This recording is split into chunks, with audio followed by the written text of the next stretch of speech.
நடிகை ரோஜா செல்வமணி பார்த்தீங்கன்னா தெலுங்கு திரைப்படங்களில் கதாநாயகியாக நடித்து தனக்குன்னு ஒரு பெயரையும் உருவாக்குனாங்க. தெலுங்கில் எல்லா நட்சத்திர ஹீரோக்கள் கூடயும் நடிச்சிருக்காங்க. தமிழ் சினிமாவில் 90களோட துவக்கத்தில் முன்னணி நடிகையாக வலம் வந்தாங்க ரோஜா. கமல்ஹாசனை தவிர எல்லா முன்னணி நட்சத்திரங்கள் கூடயும் நடிச்சிட்டாங்க. இயக்குனர் ஆர்.கே. செல்வமணியை கல்யாணம் பண்ணிக்கிட்டு நடிப்பை விட்டு ஒதுங்கவும் செஞ்சிட்டாங்க. அதுக்கப்புறம் ஆந்திர அரசியல்லையும் நுழைஞ்சு எம்எல்ஏ அமைச்சராகவும் பொறுப்பில் இருந்தாங்க. இப்போவும் தீவிர அரசியலில் ஈடுபட்டு இருக்காங்க. அவங்க சினிமாவை விட்டு கிட்டத்தட்ட ஒதுங்கின சமயத்தில் தான் விஜய் கூட நெஞ்சுநிலை படத்தில் ஒரு பாடலுக்கு டான்ஸ் ஆடி இருந்தாங்க. அதுக்கப்புறம் சில வருடங்கள் கழித்து விஜயோட காவலன் படத்தில் முக்கிய கதாபாத்திரத்தில் நடிச்சிருந்தாங்க. அதுக்கப்புறம் வேற எந்த படங்கள்லையுமே நடிக்கலை.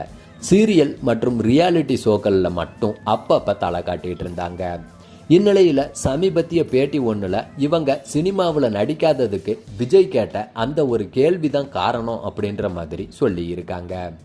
ரோஜா இதை பற்றி என்ன சொல்லி இருந்தாங்கன்னா, விஜய் கூட நெஞ்சுநிலை படத்தில் தங்க நேரத்துக்குத்தான் தமிழ்நாட்டை எழுதி தரட்டுமான்ற ஒரு பாடலில் மட்டும் டான்ஸ் ஆடி இருந்தேன். அப்போ விஜய் கொஞ்சம் ரிசர்வ்டு டைப்பாக அதிகமாக பேசாமல் இருந்தார். சில வருடங்கள் கழித்து காவலன் படத்தில் நடிகை அசினுக்கு அம்மாவாக நடித்தேன். அந்த படப்பிடிப்பில் என்னை பார்த்து அதிர்ந்து போன விஜய், மேடம் நீங்கள் எனக்கு மாமியாராக நடிக்கிறீங்களா? சும்மா சொல்கிறீங்கன்ட்டு தான் நினச்சேன். என்னால் நம்ப முடியலை, ஏற்றுக்கவும் முடியலை. உங்களை நாங்கள் இன்னும் கதாநாயகியாக தான் பார்த்துட்ருக்கோன்ற மாதிரி சொன்னார். விஜய் மட்டும் இல்லை, தெலுங்கில் நடிகர் கோபிச்சந்த் கூட அவருக்கு மாமியார் கதாபாத்திரத்தில் நடித்தப்ப இதே மாதிரி தான் அவரும் தன்னோட வியப்பை வெளிப்படுத்தினார்.